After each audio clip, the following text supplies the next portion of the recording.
Acho que melhor escolher esse melhor usar.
Nós vivemos na época mais vergonhosa da nossa história. Nós vivemos na época mais vergonhosa da nossa história. Somos uma geração de covardes, de traidores. Essa é a sentença que os nossos filhos vão nos dar. Nossos pais venderam um grande país por um par de jeans, um pacote de Marlboro e chiclete. Nós não conseguimos defender a União Soviética, a nossa pátria. Vendemos tudo. Um crime terrível. Eu nunca vou me acostumar com essa bandeira tricolor russa. Para mim, nossa bandeira sempre será vermelha. Eu sonho com o dia que tudo seja vermelho, como a bandeira de um grande país, a bandeira da grande vitória. O que eles foram fazer conosco? O que eles fizeram conosco para que fechássemos os olhos e saíssemos correndo atrás dessa porra desse paraíso capitalista? Eles nos engambelaram, nos enganaram com figurinhas, com prateleiras de colbaçá e embalagens brilhantes. Vendemos tudo, tudo! Não me venha com esse papo de que foi a CIA que acabou com a União Soviética, não.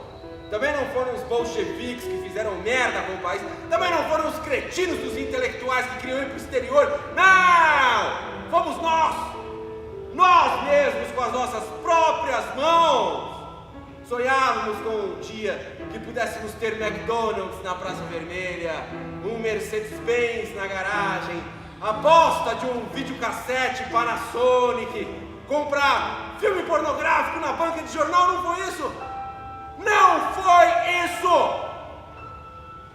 A Rússia precisa de um líder com mão de ferro, de um capataz com um porrete. E assim foi a época do grande Stalin. Viva! Viva!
Nós reiteramos o pedido de que vocês desliguem, por favor, os celulares ou deixem no modo avião para que isso não interfira nos nossos microfones. Muito obrigada, vamos espetar.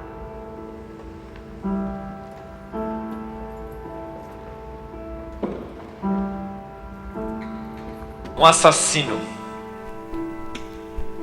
É algo interessante. Não importa o que digam, um assassino não é uma pessoa comum. Nós sentimos atração por eles. Dá curiosidade. O mal hipnotiza. Só uns poucos ficaram loucos. Todos os demais viveram a vida normalmente. Beijaram as suas esposas, jogaram xadrez, compraram uns brinquedinhos para os seus filhos. E cada um deles pensava: não fui eu. Não fui eu. Foi o sistema. O próprio Stalin. Até ele dizia: não sou eu quem decido, é o partido. A lógica era genial. A vítima é o carrasco. E por fim, o carrasco também é vítima. A roda gira e não há culpados. São todos vítimas.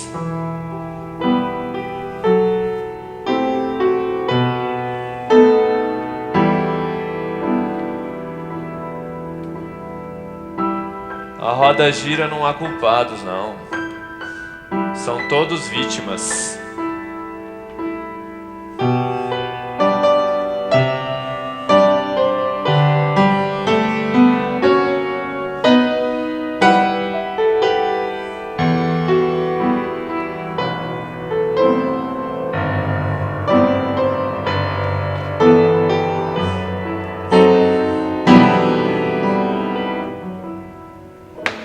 Na escola soviética nós somos ensinados que o ser humano é bom.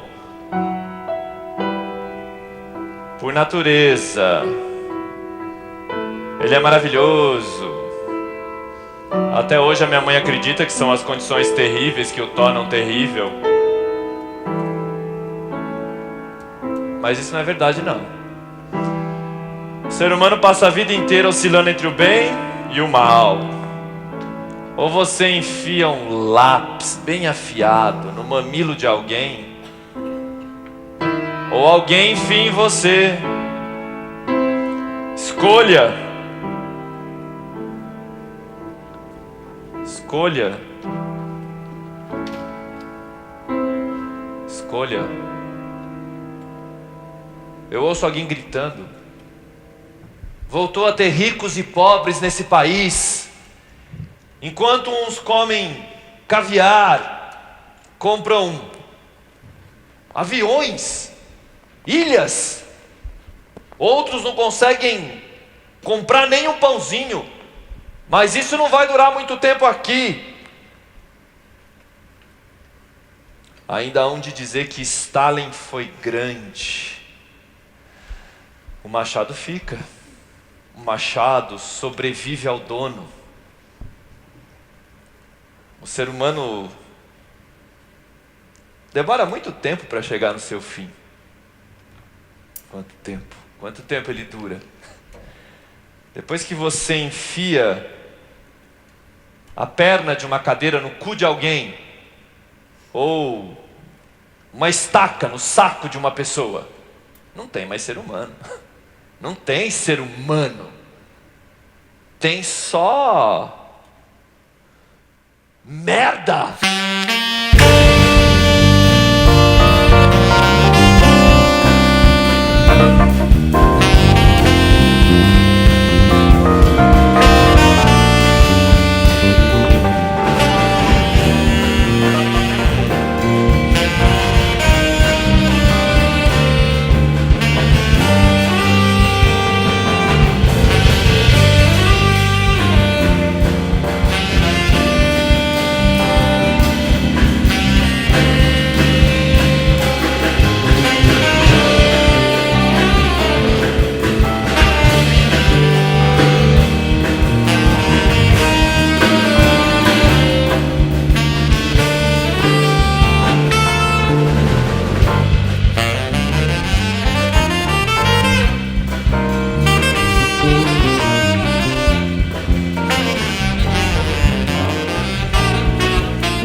Poluição, bomba H, estocar, ideal, imolar, torrar e acetona, tocha e cobaçar, sangue de cal, caviar, regelar, capital, liquidar, servir oligarca, agiota.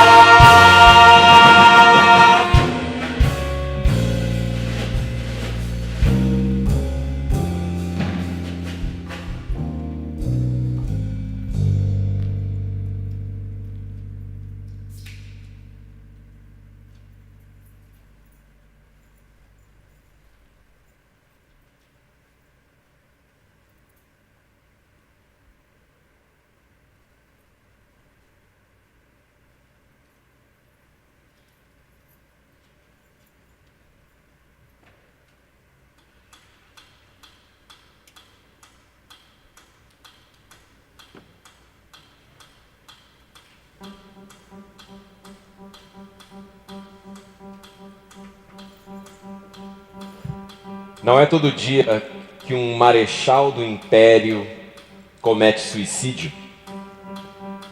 Se enforca em um radiador do Kremlin, porque ele quis ir embora, porque o país dele estava indo embora. Ele quis ir junto. Ele não conseguia mais se ver aqui. No fundo, eu acho que ele já imaginava como as coisas seriam. Que destruiriam o socialismo, que aquele papo furado terminaria em sangue, em roubo, uns comunistas julgando outros comunistas, que mudariam o nome de Leningrado, que viraria moda xingar o partido. Vai se fuder! O país morrendo, e eles estavam felizes, derrubar, destruir. Mas ele era um comunista idealista, romântico. Acreditava que o comunismo tinha chegado para ficar. Hoje, isso aqui é uma noção absurda, idiota até. Ele não conseguia acreditar que pudesse existir o capitalismo aqui. Não com o nosso povo soviético, com a nossa história soviética. E ele viu também aqueles jovens abutres começando a se agitar, os pioneiros do capitalismo, que na cabeça não tinham Marx ou Lenin, só tinham dólares. Que golpe foi esse sem nenhum tiro?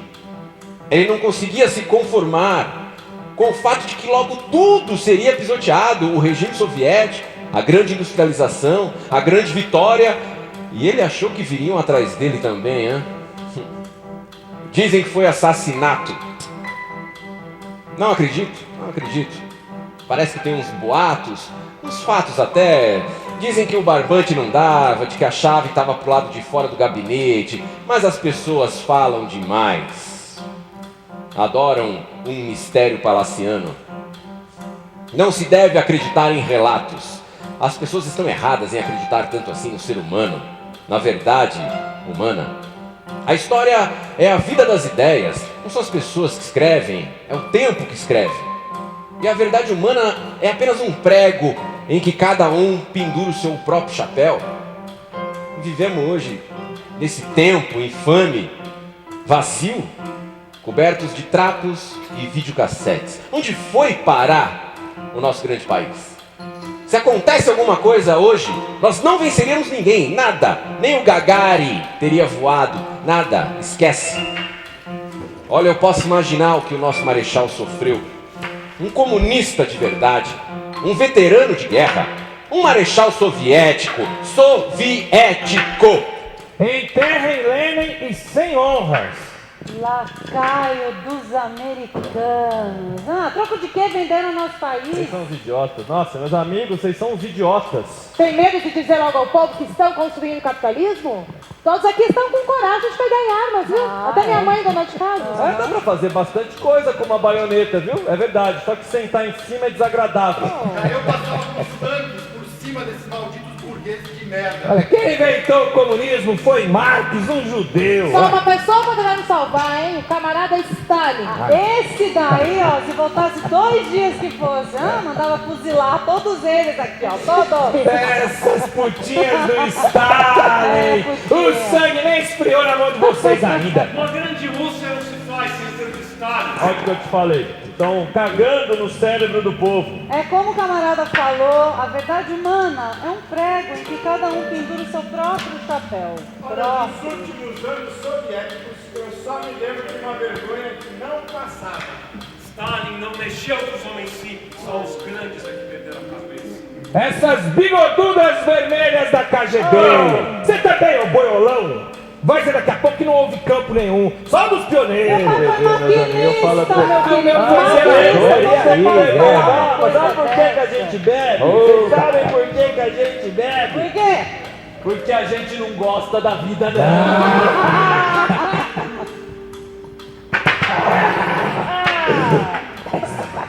A minha questão é muito mais concreta. Eu quero viver num país grandioso ou num país normal?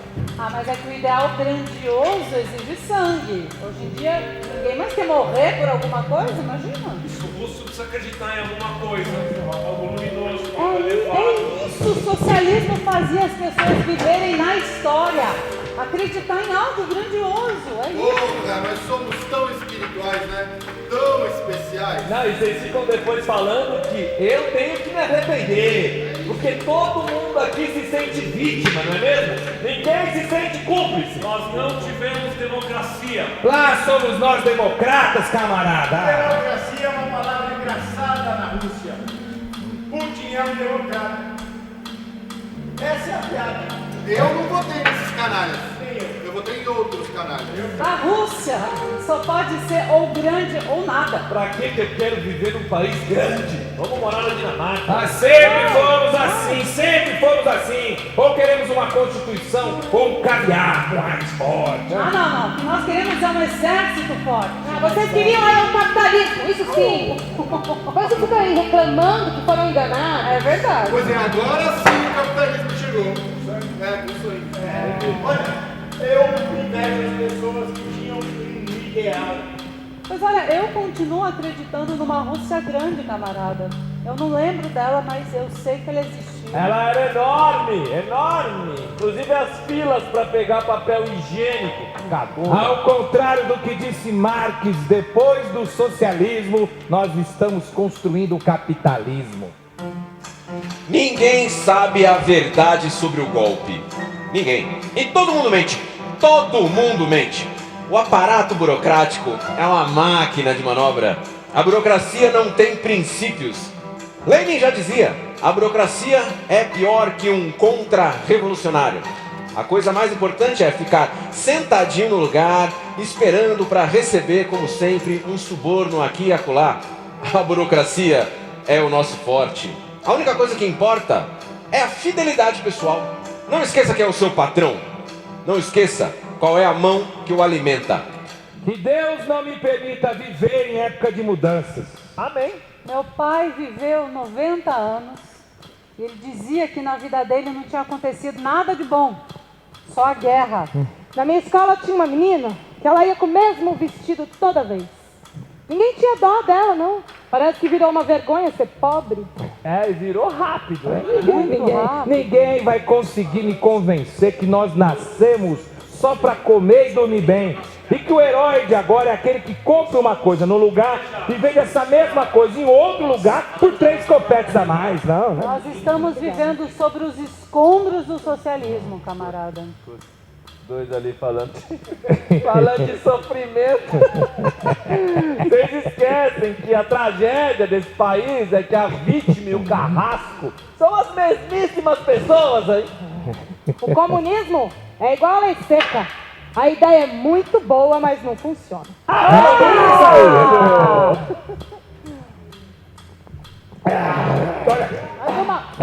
Quando eu acreditava no comunismo, eu não precisava de igreja. Agora eu tenho que ir na missa com a minha esposa só porque o padre diz pra ela, minha amada. Você acredita? Eu não me interesso por política, eu não participo desse show. Mas eu admiro o camarada Stalin. Opa, falou. Ao falecido camarada, um gole amargo. Que descanse em paz. Gorbachev. Sem ele nós viveríamos ainda na União Soviética, no socialismo. Éramos uma superpotência. Venceríamos qualquer guerra. O Stalin criou um Estado impenetrável por baixo, mas vulnerável por cima. Gorbachev foi o coveiro do comunismo. Ele abandonou todo mundo. Aquele ali não gostava de exército, não. E o nosso país tem uma mentalidade bélica, né? Uma ideologia bélica. Soldado russo não tem medo de morrer. Mas aí o Gorbachev falava: oh, os inimigos da perestroika, esses inimigos da abertura. Parecia um Gandhi russo. Os Estados Unidos nos consideravam o império do mal. E o nosso comandante em chefe parecia um monge budista. O nosso Estado sempre existiu em regime de mobilização. Ele não foi pensado para uma vida pacífica. Você acha mesmo que a gente não podia ter feito videocassete e sapato feminino? Porra, em 2 tempos. Mas nós queríamos outra coisa. Nosso objetivo era outro. O povo quer coisas simples. Comida e czar. Nosso país também tem uma mentalidade czarista, né? Não precisamos de uma bomba atômica, precisamos de um czar. O Ivan, no resto do mundo, é Ivan o Terrível. Gorbachev não queria ser um czar. Gorbachev entregou todo o poder sem sangue. Veja, o Kremlin tinha um cozinheiro próprio. Todo mundo pedia arenque, toicinho, caviar negro. O Gorbachev pedia mingau. Um mingau e uma saladinha. Fazia dieta. Ele e a esposa faziam dias de jejum. E ele amava muito aquela esposa também, né? Algo nada soviético. Andavam de mãos dadas pelos palácios. O Yeltsin não. O Yeltsin já acordava logo cedo, virava um copinho de vodka, quebrava um pepino no dente, ó, ia trabalhar. Isso sim é que é uma coisa russa. Os nossos netos teriam perdido a grande guerra patriótica, meu camarada. Eles não leem os mesmos livros, eles não veem os mesmos filmes. Ah, mas é que os romances russos não ensinam a subir na vida, não ensinam a ficar rico. Os heróis de Chekhov, por exemplo. Chekhov agora. Eu não vou falar mal, não. É que eles passam muito tempo tomando chá e reclamando da vida. É isso. Mas a arte e a morte não tem tudo a ver uma com a outra? Na arte russa, então, mais ainda. Lutamos, matamos, por quê? Por Stalin? Não foi por vocês, seus idiotas. Vocês! Quando eu recebi o comunicado do falecimento do meu pai, na mesma hora eu me alistei e fui pro fronte!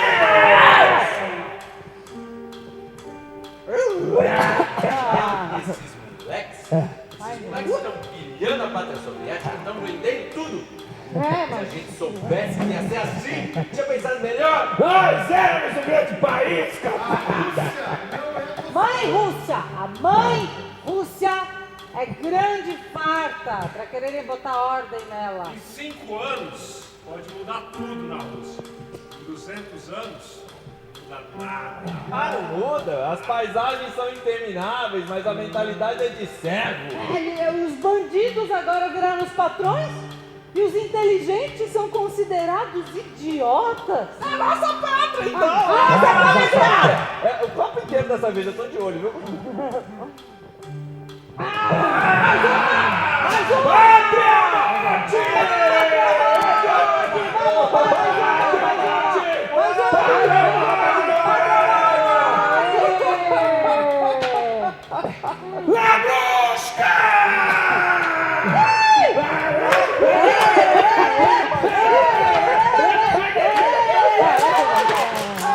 A mulher russa nunca teve um homem normal mesmo. Camarada, Stalin tinha plano de mandar pra Sibéria 3,5 milhões de prisioneiros. Maldito ano de 1941. Se um camarada pega uma arma na mão, não vou falar. Ah não, peraí, começou, agora termina. Não vou falar, eu não tenho esse costume. A gente não tinha coragem de falar um pro outro, nem no front. Vai falar aqui na frente de todo mundo. Mas a gente tá entre amigos, tá falando aqui. Agora os camaradas.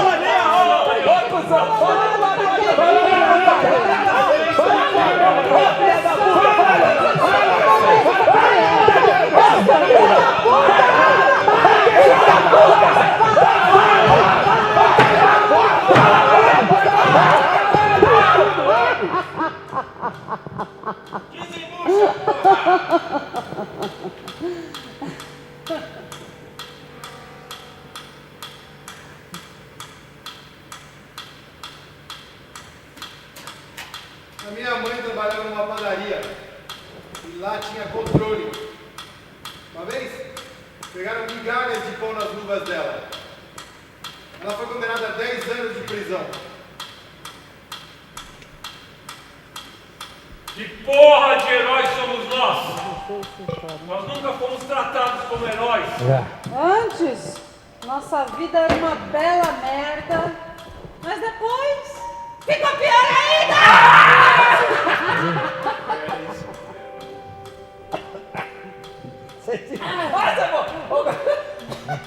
Você viu como é que os alemães estão vivendo? Na televisão tem mostrado, viu?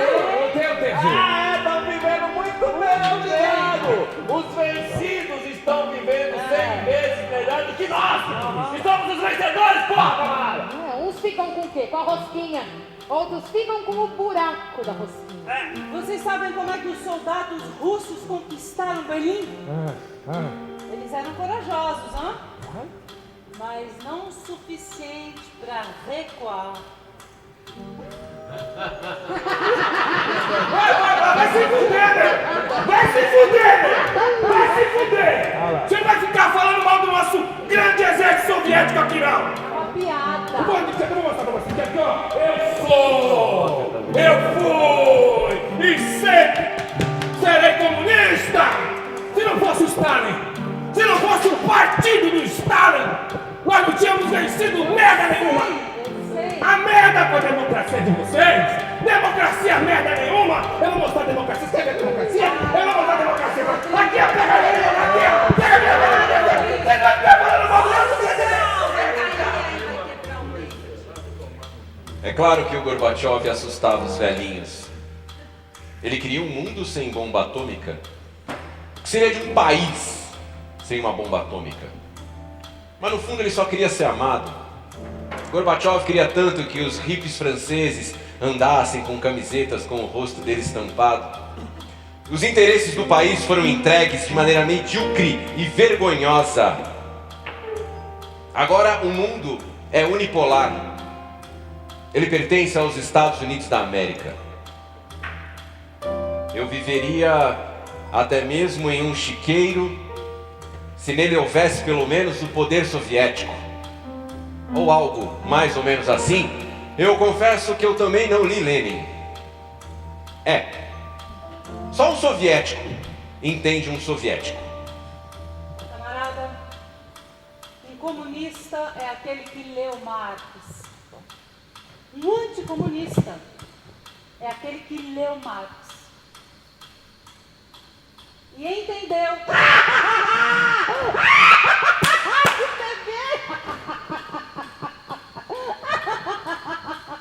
Nossa, a cara de vocês!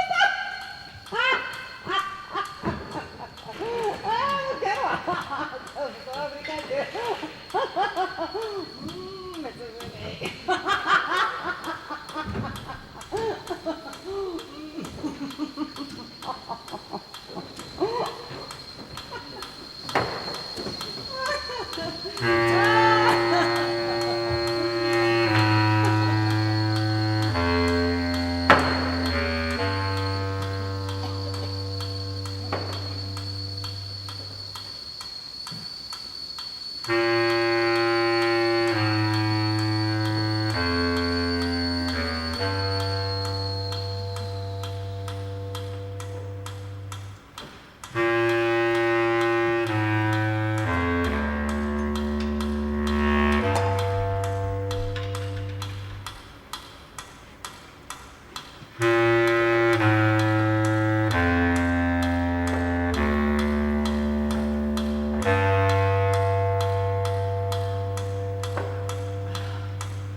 sumiu foi a nossa amizade.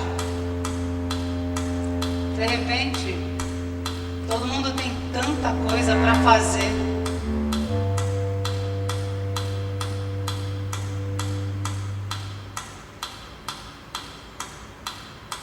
A gente precisa ganhar dinheiro. Tem que ganhar dinheiro, camarada. Tem que trabalhar.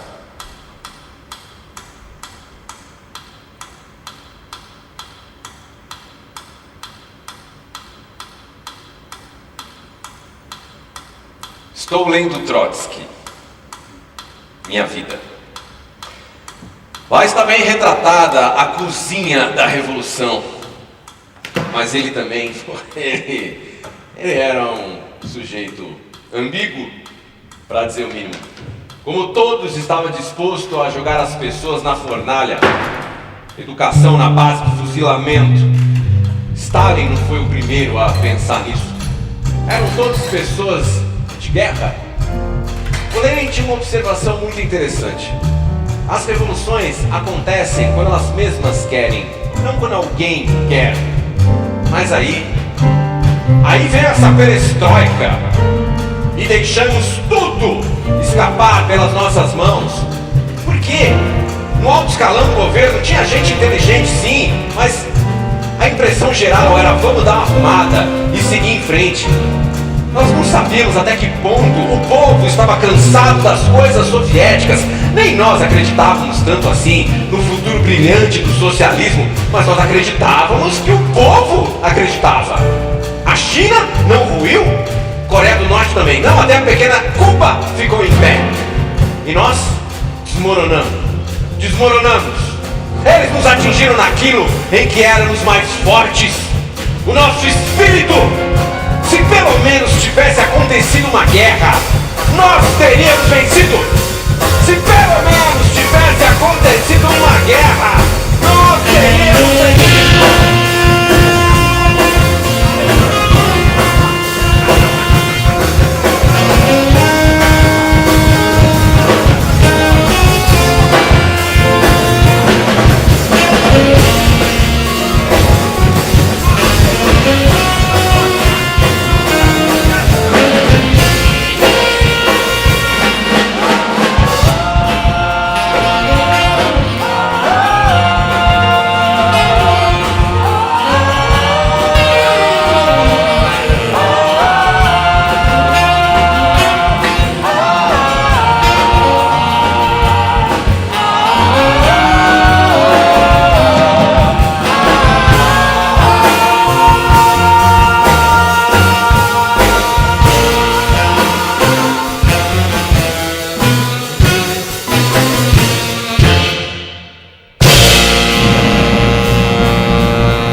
Você, Volodya, tem o livre e bem intencionado desejo e a forte convicção de tomar como esposa esta Helena que vê aqui à sua frente?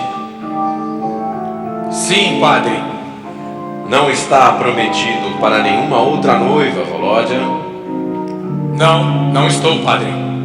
Muito bem. E você, Helena, tem um livre e bem intencionado desejo e a forte convicção de tomar como esposo este Vladimir que vê aqui à sua frente? Sim, padre. Não está prometida para nenhum outro noivo? Não, não estou, padre. Muito bem. Então eu vos declaro marido e mulher. Voraz perdição, o amor fez corar o diabo, a sede e sonho gozar sagrado amar, serviu salvação, o amor fez gemer a santa espasmo e rito, o amor desveste a fé ao amor.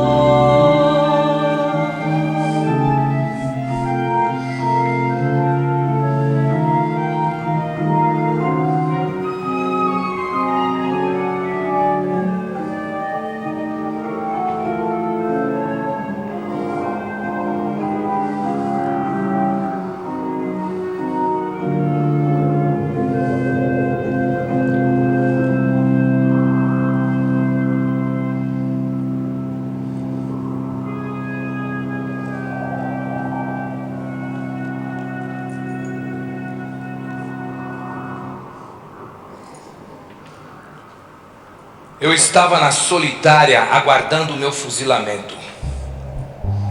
Eu pensei muito. O tempo não passava. Era uma espécie de abstração. Eu sentia um vazio tão grande por dentro.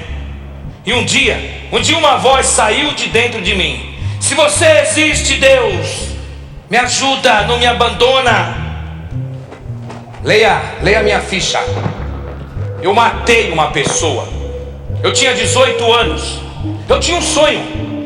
Eu queria ir para Moscou. Eu queria estudar e ser poeta. Eu morava com a minha mãe. Aí eu me apaixonei por uma moça muito linda. Nós estávamos voltando de um baile. Era inverno, eu não estava bêbado. Nós viemos andando, viemos conversando. Ha, hi, hi, hi. Viemos caminhando. Você me ama mesmo, de verdade? Amo. Eu amo mais do que a vida. E o que você seria capaz de fazer por mim? Por você, eu seria capaz até de me matar. Você se matar, tudo bem. Mas por mim você mataria a primeira pessoa que passasse? Mataria? Eu precisava provar o meu amor. Eu arranquei uma estaca que estava numa cerca e fiquei lá parado, esperando, até alguém aparecer. Finalmente um homem veio na nossa direção.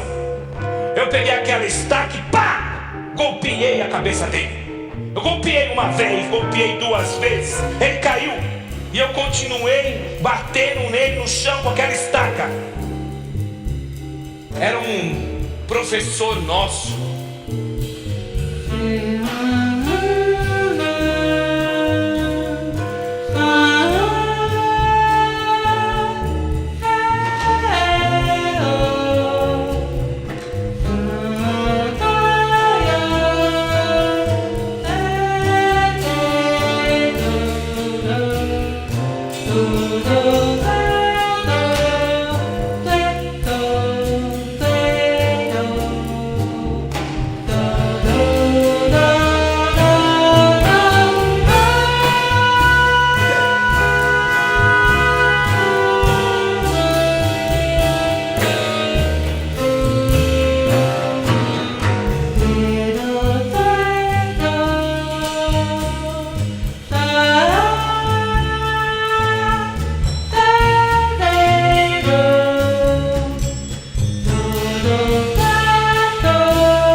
de me casar.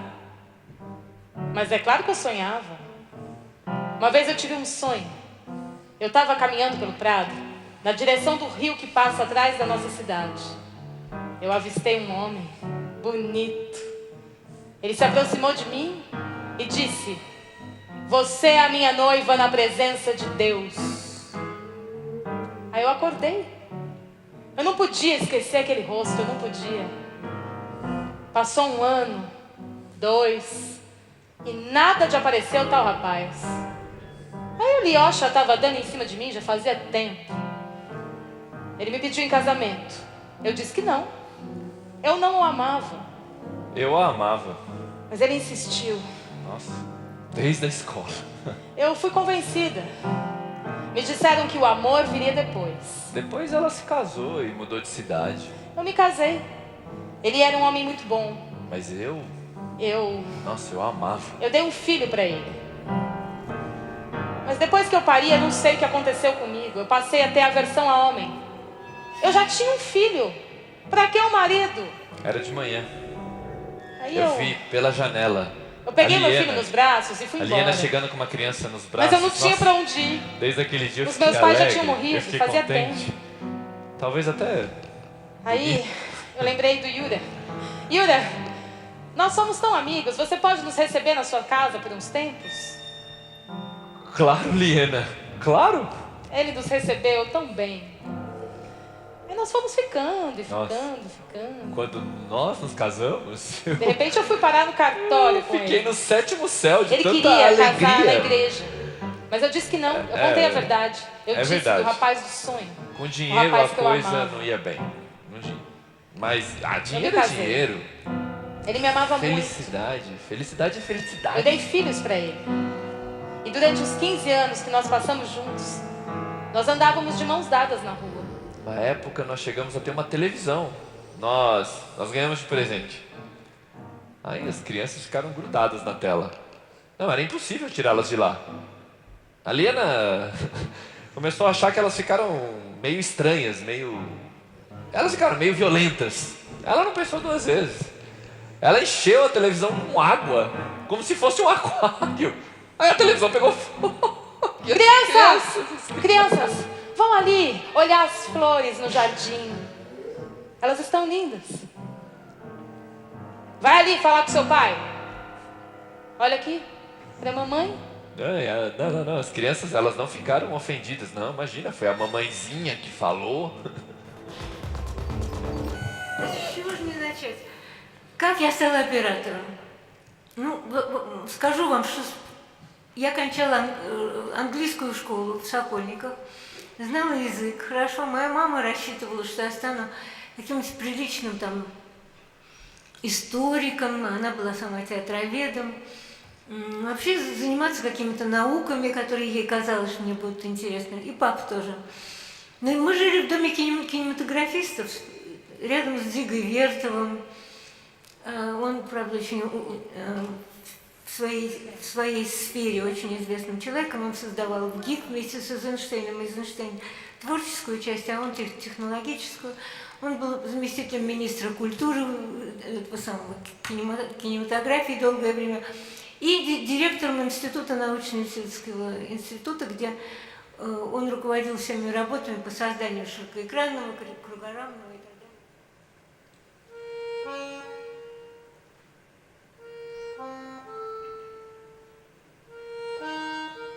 Aqui, nós temos esse costume. As mulheres escrevem cartas para os homens na prisão. Eu escrevi centenas dessas cartas e recebi centenas de respostas.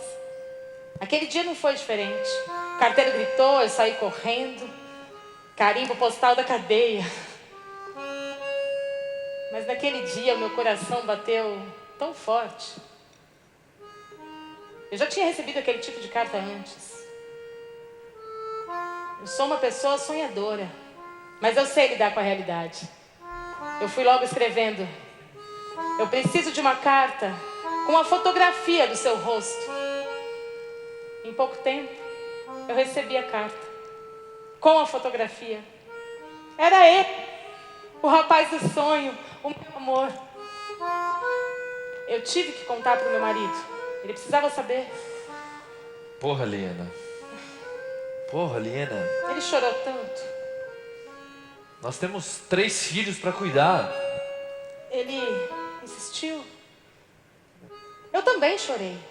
Liena, você tem ideia de que você vai ver esse homem 2 vezes por ano? Sim, eu sei. Pra mim isso basta. Pra ela chegar até ele? Nossa, ela tinha que ir pro norte. O presídio era muito longe. Da primeira vez que ela foi lá, ela chegou e bateu no guichê assim e falou: me dá uma autorização para uma visita. Tá, a senhora veio ver quem? Volodya Podbudsky. Tá, e a senhora é o que dele? Eu amo tudo que ela tinha de desmesurado, de maximalista. Ela despejou nesse Volodya. Você tem ideia de que eu esperei 20 anos por isso? Agora nós finalmente estamos juntos. Não, claro que ele não estava preparado para aquilo, não. Ele estava recebendo visitas de uma batista. Eu acho até que eles tinham um romance. Mas é que era tanta energia da parte dela, era tanto entusiasmo. Acho que quando alguém deseja tanto assim conquistar você, qualquer um fica assustado. Sabe o que é? Ela passou a vida inteira desejando o absoluto. Mas o absoluto só é possível na escrita. É só no papel que pode se dar a realização completa.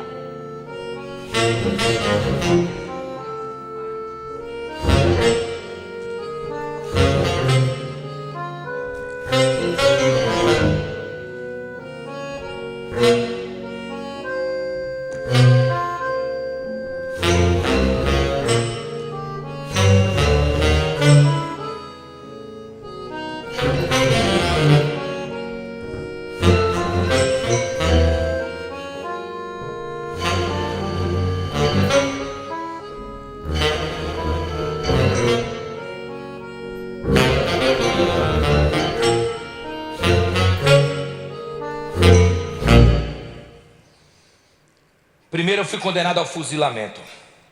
Depois a minha pena passou para prisão perpétua. Eu estou trancafiado aqui há 17 anos.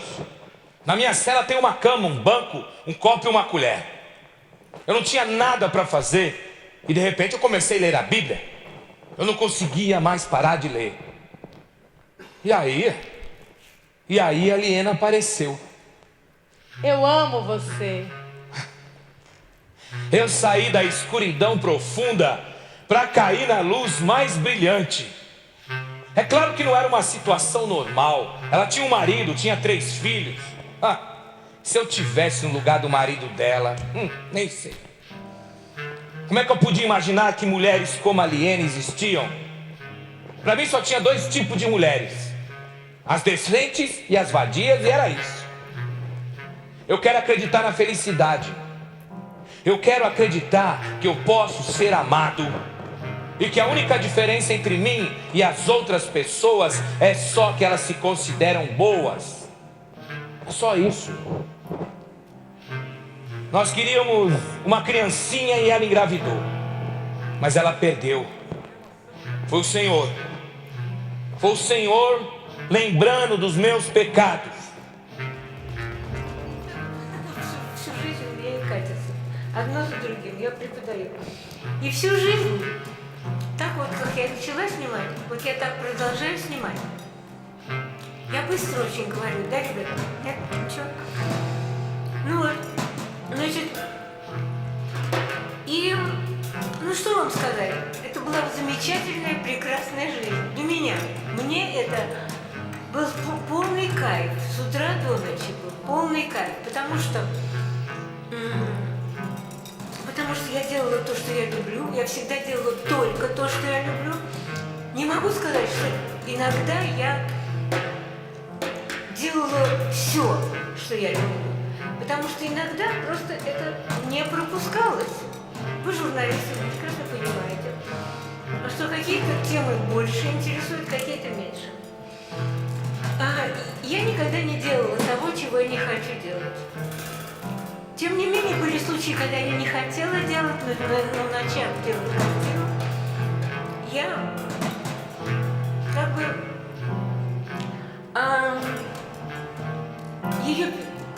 ее все-таки делала, но она получалась не такой, какой она была записана в сценарии, а такой, какой я хотела, чтобы она была, понимаете? В общем, я не буду в это дело как бы углубляться слишком, потому что это очень-очень долго.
Você tá me traindo, eu sinto que você tá me traindo. Como é que eu vou deixar os meus filhos para trás? Você é cristã, você tem que ser submissa e você deve obediência ao seu marido. Ela enrolou um chale na cabeça e foi morar lá do lado do presídio. Ele foi preso quando ele tinha 18 anos. Na época ainda existia a União Soviética. Hoje o país está completamente diferente. Você imagina se ele sai hoje? Ele vai cair de cara no chão. Ai, vai tomar muitos golpes na vida. Vai, porque não tem emprego. A família deu as costas para ele completamente. E ele é mau. Ele é mau. A escuridão atrai. Uma mulher com marido, 3 filhos, se apaixona por um presidiário perpétuo, condenado por um crime hediondo e por causa dele larga tudo. É uma história muito russa. Por que vocês estão rindo? Todos riem de mim, eu sei. Se você diz a verdade, ninguém acredita em você. Se você segue o próprio coração, te chamam de anormal. Mas se você mente, aí sim.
Na infância, eu tinha uma árvore no meu quintal. Era um velho bordo. Eu conversava com ele, era o meu melhor amigo.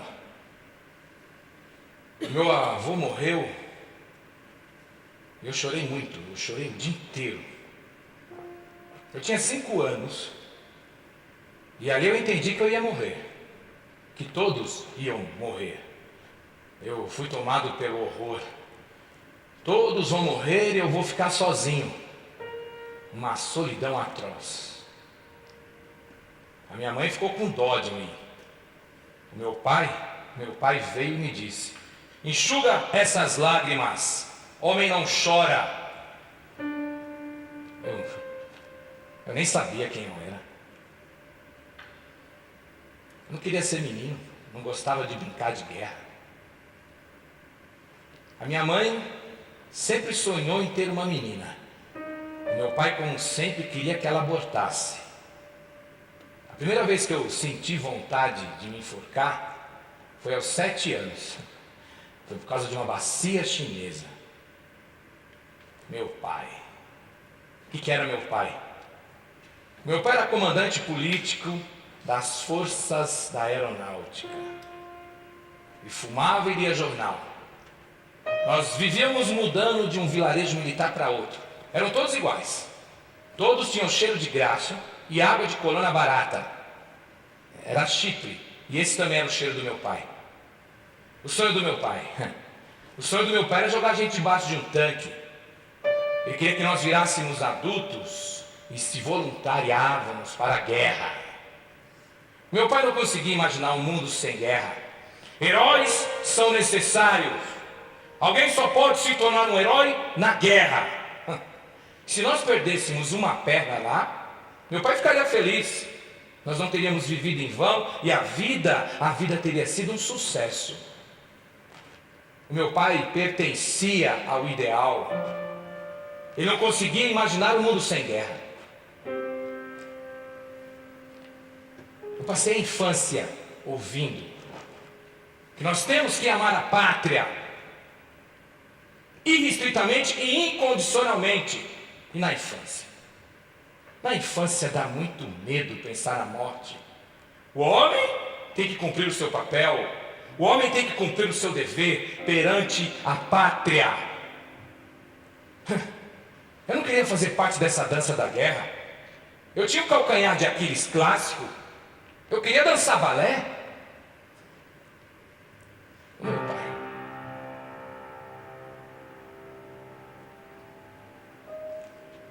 Meu pai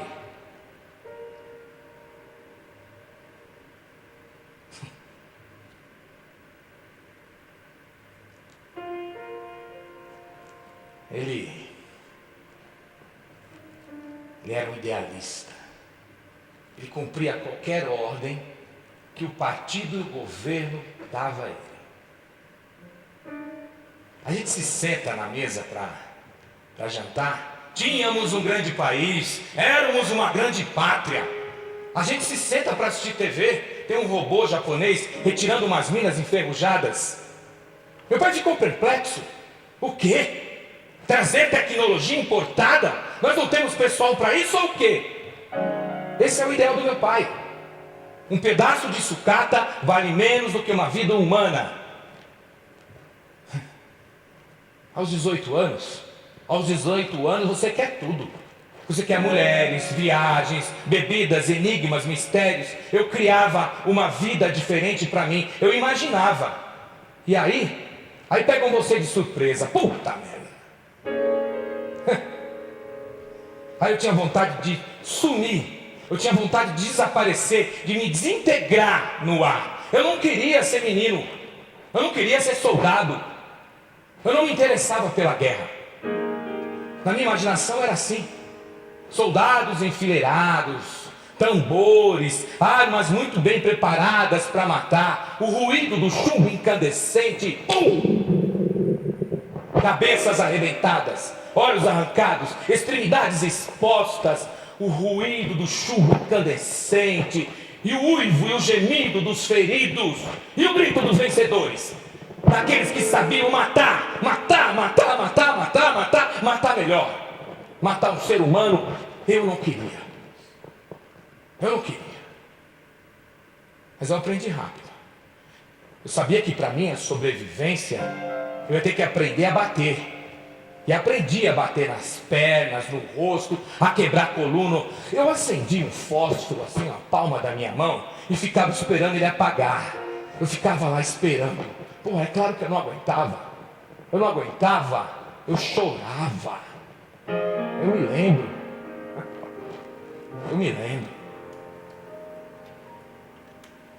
Sabe, um dragão, ele está passeando pela floresta, aí ele encontra um urso, aí ele fala assim: ei, você, vá até a minha casa às 20 horas, que eu vou jantar e vou comer você.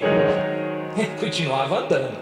Lá na frente ele encontrou uma lebre que vinha saltitando: ei, você, vai na minha casa ao meio-dia, que eu vou almoçar, eu vou comer você. A lebre levantava a patinha assim, trêmula, né? Eu posso fazer uma pergunta? Pode? Eu posso não ir? Claro, eu tiro você da lista.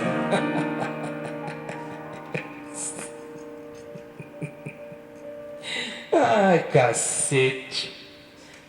São poucos que conseguem fazer essa pergunta. No quartel não tem roupa de cama. Você dorme com a meia e com a roupa que está no corpo. De noite a gente tira o sapato. Puta merda! O cheiro! 100 homens tirando as botas! Nós ficávamos com aquelas meias 2 dias, uns até 3. Eu tinha vontade de me enforcar. Eu tinha vontade de dar um tiro na minha cabeça. E olha que eu tentei. Eu tentei 5 vezes. E eu só lembrava da minha mãe. Eu lembrava da minha mãe e do sargento. Só não se matem com tiro. É mais fácil dar baixa em gente do que em munição. Cacete. O soldado soviético vale menos do que uma arma registrada.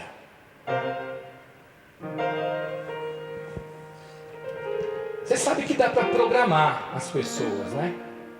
E elas mesmas gostam disso. Uma centena de homens juntos no quartel viram animais, viram uma alcateia de jovens lobos. Na cadeia e no exército se cumpre a mesma lei. É uma bagunça. Primeiro mandamento: não ajude o fraco. No fraco você tem que bater, tem que ser descartado. Segunda coisa: ninguém é teu amigo, é cada um por si. E de noite, de madrugada, tem quem grunhe, tem quem coacha, tem quem chama pela mãe, tem quem peida. Mas a regra é uma só para todos: ou você se dobra, ou você dobra. É muito simples como 2 e 2. Por que eu li tanto livro? Eu acreditava no Chekhov. Foi ele que escreveu que é preciso extrair gota a gota do servo que é em nós. E que do ser humano você tem que extrair tudo que é maravilhoso, desde a sua alma, dos seus pensamentozinhos, das suas roupinhas. Mas acontece o contrário. O contrário. Tem pessoas que gostam de ser serva e elas mesmo gostam disso. Do ser humano você tem que extrair gota a gota o ser humano. Deus não existe.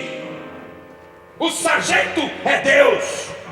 Tsar é o chefe das tropas. Soldados, até os peixes podem ser adestrados. Na formação, soldados, vocês vão cantar tão forte, mas tão forte, que até o músculo da tua bunda vai tremer. O exército é uma prisão que se cumpre a pena de acordo com a Constituição. Uma vez eu fui parar no hospital. Eu fiquei 2 dias sem conseguir falar. Me bateram tanto. E meu pai dizia: o exército soviético é o melhor exército do mundo. Eu recebi uma carta dele uma vez. Tá acontecendo uma guerra na Chechênia. Puta que pariu, pra Chechênia! Pra Chechênia! Pra Chechênia ninguém ia. ninguém se voluntariava. O meu pai queria um herói em casa e eu não queria. Um herói é aquele que mata uma centena de pessoas ou que morre em combate. Tchetchênia. Sabe, mas chega aquele momento. Chega um momento que vem aquele pensamentozinho infame. Hoje eu lavo a cueca de vocês. Amanhã eu vou me tornar um animal igual um desses daí e alguém vai lavar minha cueca. Era em casa que eu pensava que era uma pessoa boa, bonitinha, que ninguém ia me destruir, ninguém ia desconfigurar o meu eu. Mas isso foi antes. Antes. Sabe? Me tornei um mestre de descascar batatas, um virtuoso. Eu conseguia descascar 3 baldes de batatas em meia hora. A gente ficava sentado em cima daquelas batatas, aparecia o sargento. Soldados, descascar 3 baldes de batatas. Caramba, nós já mandamos nosso pessoal até para o espaço. Ninguém consegue inventar uma máquina de descascar batatas. Soldado! O exército soviético pode tudo. Ele tem até uma máquina de descascar batatas. É você, o último modelo.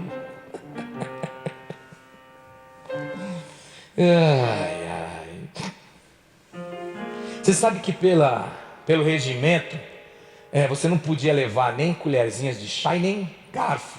Só podia levar a colher. Uma vez, um colega nosso levou um par de colherzinhos de chá. Meu Deus, mas com que satisfação a gente mexeu com aquelas colherzinhas nos nossos copos. Enfim, uma liberdade civil.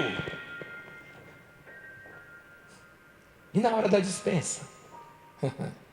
Na hora da dispensa, a gente era descarregado na estação ferroviária. Nós descíamos dos caminhões, ficávamos lá, Deus, boa sorte, felicidade na vida civil, tchau. Nós ficamos lá parados, se olhando. Passou meia hora e nós estávamos lá, parados, se olhando. Passou 1 hora e nós estávamos lá, parados, se olhando. Nós estávamos esperando uma ordem. Correr, ir até o caixa, comprar a passagem e voltar para casa. Puta merda, o nosso cérebro tinha atrofiado. O nosso cérebro tinha atrofiado. Cacete. Atrofiado. Os defensores da pátria.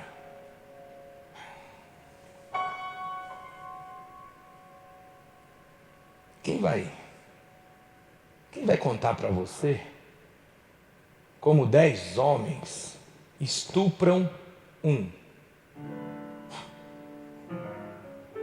Isso não é brinquedo.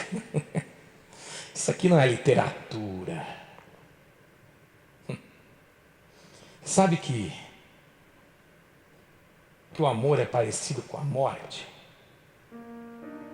Nos últimos instantes vem uma escuridão, uns calafrios, uns delírios terríveis. A morte não tem volta para ninguém, mas o amor tem volta. Dá para você relembrar como foi.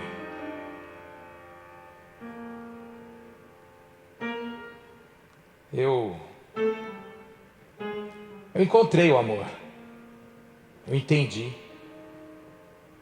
Antes daquilo eu pensava que o amor eram 2 idiotas com febre, um delírio.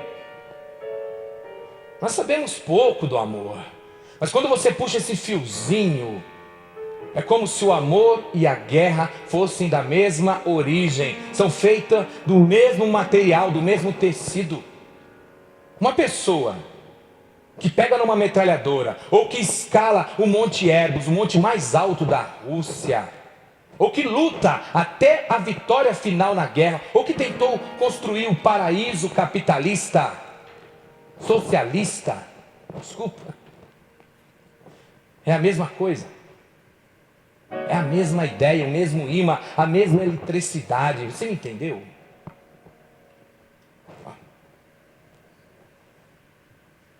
É melhor às vezes nem nem ficar mexendo muito nesses mistérios. Você não tem medo?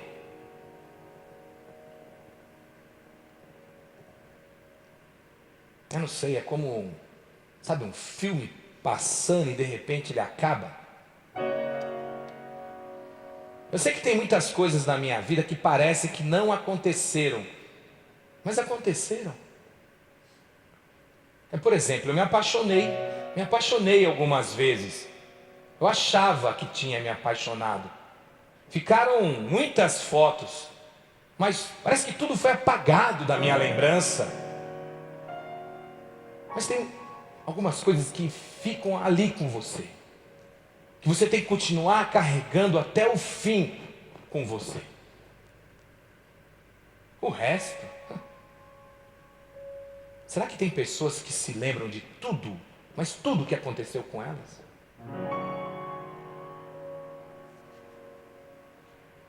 A primeira vez que me falaram alguma coisa sobre as mulheres, eu tinha 7 anos. Foi por uns amigos, eles também tinham 7 anos. E o que eu lembro, o que ficou na minha memória foi a alegria deles. Alegria porque eles sabiam o que era e eu não sabia. Eles tentaram me explicar, eles ficaram desenhando com uns pauzinhos na areia. E a mulher era uma coisa diferente, eu senti aos 17 anos. E não foi pelos livros, foi pelo toque. Eu senti algo se aproximando de mim. Algo infinitamente distinto. E eu senti que era uma coisa totalmente diferente de mim, eu fiquei comovido, porque era justamente alguma coisa totalmente diferente de mim. Tem alguma coisa lá dentro desse recipiente feminino, que me é inacessível. Imagina um quartel, domingo, não tem nada para fazer, 200 homens com a respiração suspensa, vendo ginástica na TV, mulheres com as roupas coladas no corpo. Se alguém quebrasse aquela televisão, acontecia uma tragédia. Era perigoso até matar o infeliz. Você está entendendo o que eu estou tentando te dizer? Isso tudo é o amor.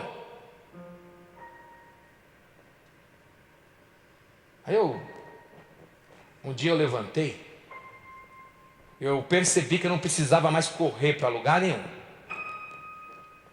Eu lembrei que ela estava lá, que ela existia e que aquele sofrimento foi embora. E que eu não estava mais sozinho, que ela existia. Aí de repente eu percebi o meu corpo, eu senti a minha mão, eu percebi os meus lábios.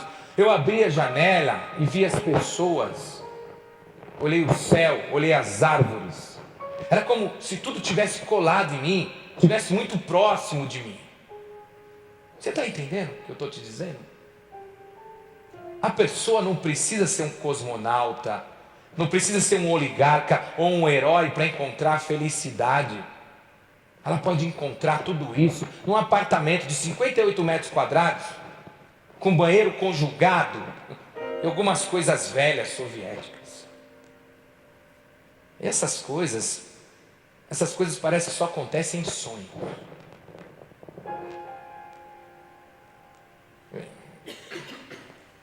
Eu posso falar sobre a morte?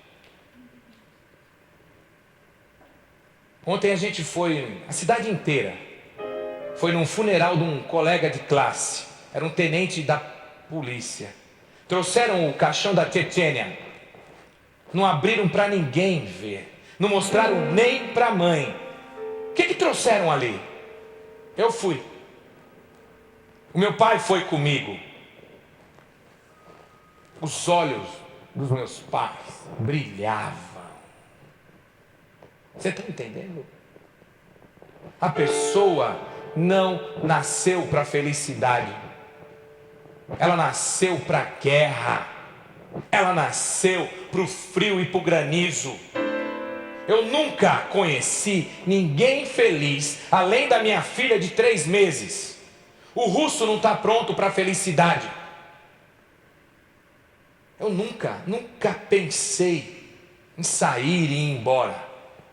Mas essa ideia surgiu na minha cabeça quando a minha filha nasceu. Eu quero defender as pessoas que eu amo. E meu pai não vai me perdoar por causa disso. Eu sei.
A costa bruta que assou terra, voltar e mal beber no fundo, de pé de pé, não há senhores, se nada somos nesse mundo, sejamos tudo ó produtores, bem unidos passamos nessa luta final, uma terra seamos a internacional, uma terra seamos a internacional.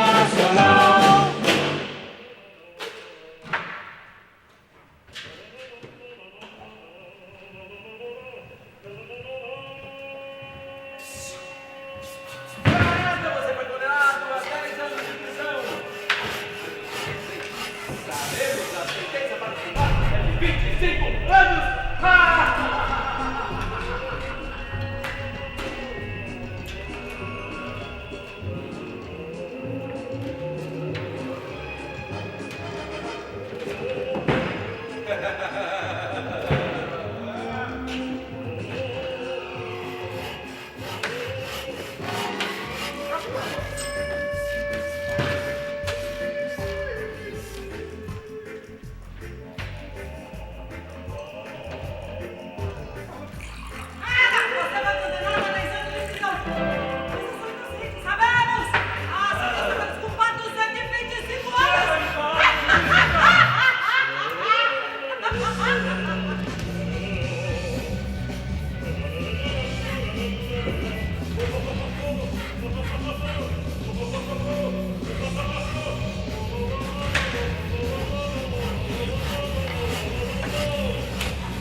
Обращение нашего главнокомандующего Михаила Горбачева. Заставка. Пейсекер.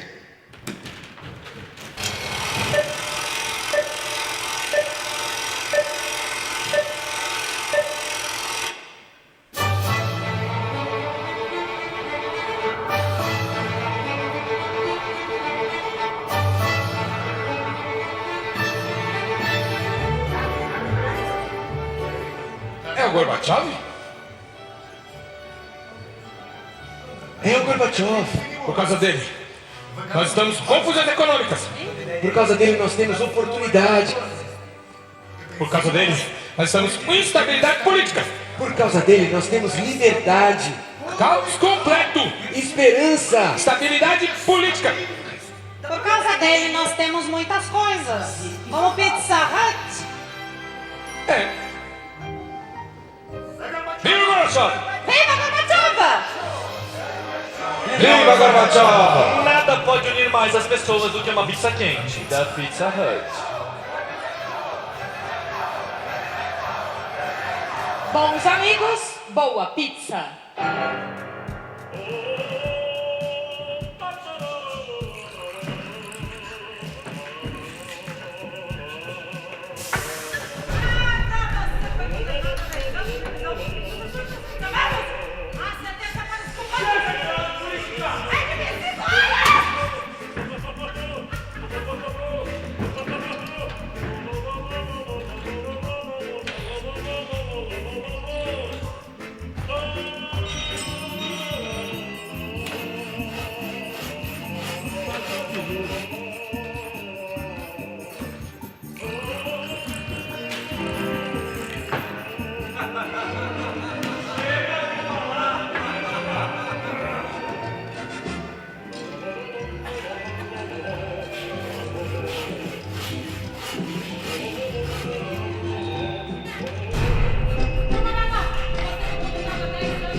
Aqui, quem se depara com um cadáver acha que eles ficam quietos, são silenciosos, mas dali saem sons o tempo todo, o tempo todo. Tem uma espécie de sussurro lá dentro, um ar que escapa, um osso que estala. Você pode até ficar louco.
Aqui, agora. Quanto tempo faz que a gente está aqui falando, falando, falando. Nesse meio tempo, a vizinha chegou, o telefone tocou, a tempestade passou. Tudo isso me influenciou. Eu respondi a tudo isso. Mas no papel vão ficar só as palavras. O resto não vai ficar. A vizinha não vai ficar, os telefonemas não vão ficar. As palavras que eu não disse, mas que passaram pela minha memória, que estiveram aqui presentes, também não vão ficar. Amanhã talvez eu contasse tudo isso de uma maneira completamente diferente. As palavras ficaram, mas eu vou me levantar e vou embora. Eu aprendi a viver dessa maneira. Eu sei e continuo andando.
Aqui, Numa loja de bebidas, espancaram um homem a pontapés até a morte.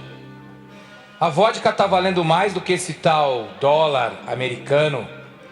Com vodka dá pra comprar de tudo aqui. Vem eletricista, vem encanador. Sem ela você não consegue comprar mais nada. Em suma, a vida passou. O tempo é a única coisa que você não consegue comprar com dinheiro nenhum. E nem com vodka. E você pode chorar. Você pode espernear para Deus. Mas isso você não consegue comprar. E é assim que funciona.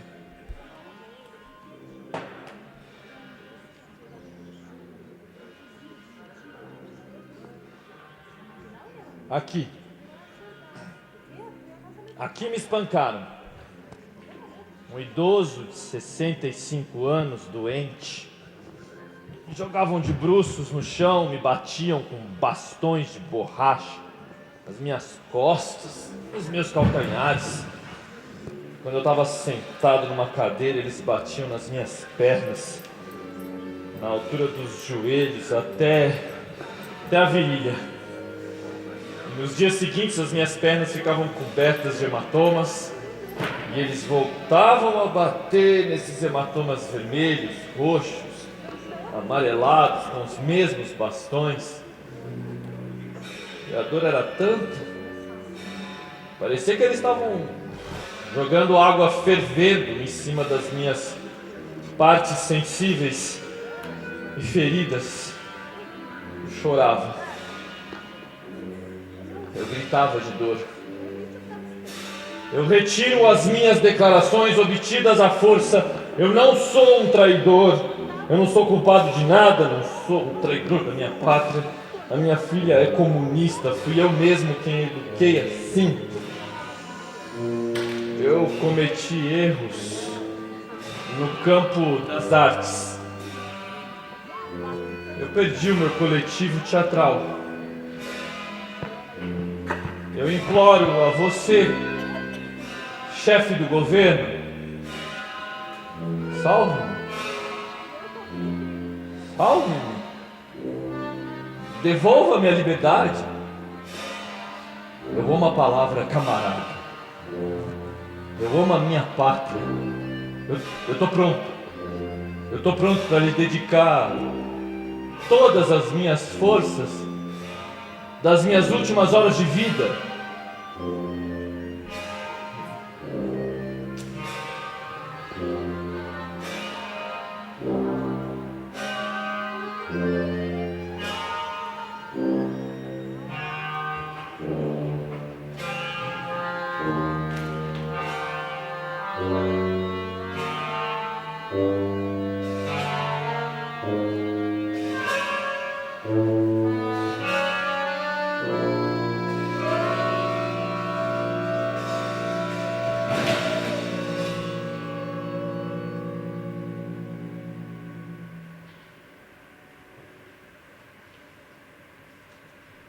Aqui, diante da televisão.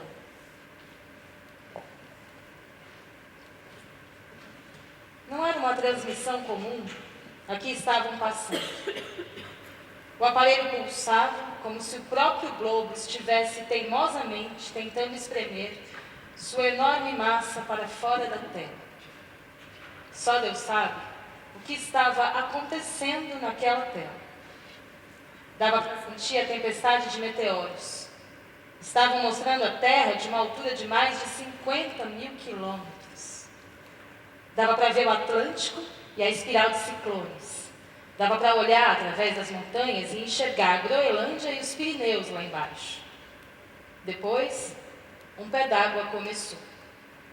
E a televisão foi jogada de um lado para o outro, até que sua caixa se abriu. E de repente, a terra, como uma bola de fogo, foi atirada para dentro da sala. Ela voou até a janela, ricocheteou para o teto, voltou a toda velocidade para a tela. Ainda bem, pois tinha deixado tudo na sala vermelho vivo. As flores, na borda da janela, estavam quase mortas. e os objetos do dia a dia cheiravam todos a abismo.